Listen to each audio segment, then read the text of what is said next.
PEGI 12. Welcome to the third volume of our web series, Once Upon a Time in the Sims Medieval. Come with us as we open the pages of this piece of history to discover how to create your own hero authentic to the period.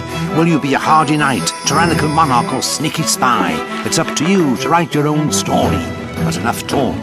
Let us return without further ado into Once Upon a Time in the Sims Medieval. In the last episode, we took a peek behind the scenes of the studio to check out the decor, costumes, and the sounds of the game.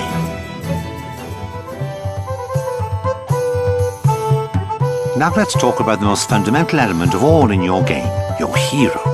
Use your own very creative workshop and make your hero as gorgeous and as unique as you like. In a couple of mouse clicks, it's possible to entirely transform your character's appearance, hairstyle, facial features, body shape, and of course, outfit. But the most important decision is how to choose two defining personality traits out of the many available. You might choose to make your hero brave and alluring, but nothing's to stop you from making him or her egotistical and Machiavellian instead.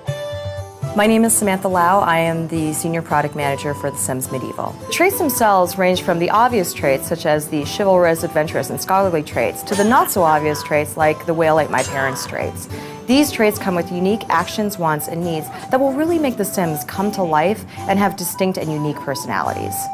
But every hero has a fatal flaw in The Sims Medieval, and yours is no exception. Choose wisely because it will influence the whole game. Hi, my name is Rachel Bernstein. I'm the senior producer for The Sims Medieval. The fatal flaw is actually something that can make it harder for your Sim to be successful in the world. So for example, your Sim might be a drunkard. A drunkard might not get any work done and be in constant search for alcohol, whereas a workaholic may get all of his work done but be in constant poor health due to lack of sleep.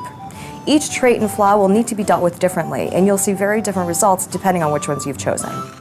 If your hero proves his or her bravery and courage throughout the epic quests, this fatal flaw could become a legendary trait. The life of your character can change just like that. A scared cat can become an audacious adventurer, a recluse a charismatic leader, but we won't reveal too many possibilities. It's up to you to discover exactly what kind of legend your medieval sim will become. I'm Aaron Cohen, Senior Marketing Director for The Sims Medieval. You'll discover some features that feel like RPG features. And those features are things like quests, combat, crafting. And those features really serve as a backdrop to tell stories. The Sims Medieval is still very much a game about telling stories. It's probable that you will find yourself face to face with the odd sword fight during the course of your adventures. Seize the moment to discover a completely new side to The Sims.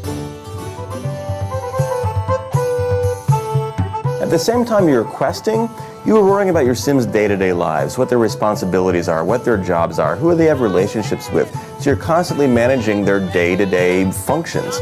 Your Sim might become the biggest legend in the land, but he better not forget his jobs. It's up to you to choose to do them or not, but better be prepared to suffer the consequences if you don't.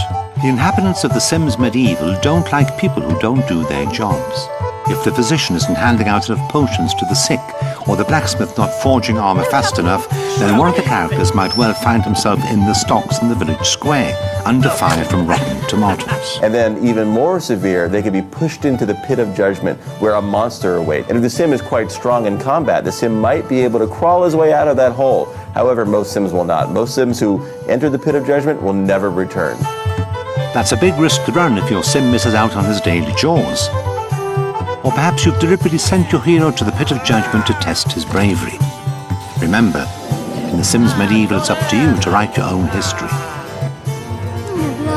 Thus, the third volume of our ancient Once Upon a Time in The Sims Medieval draws to a close.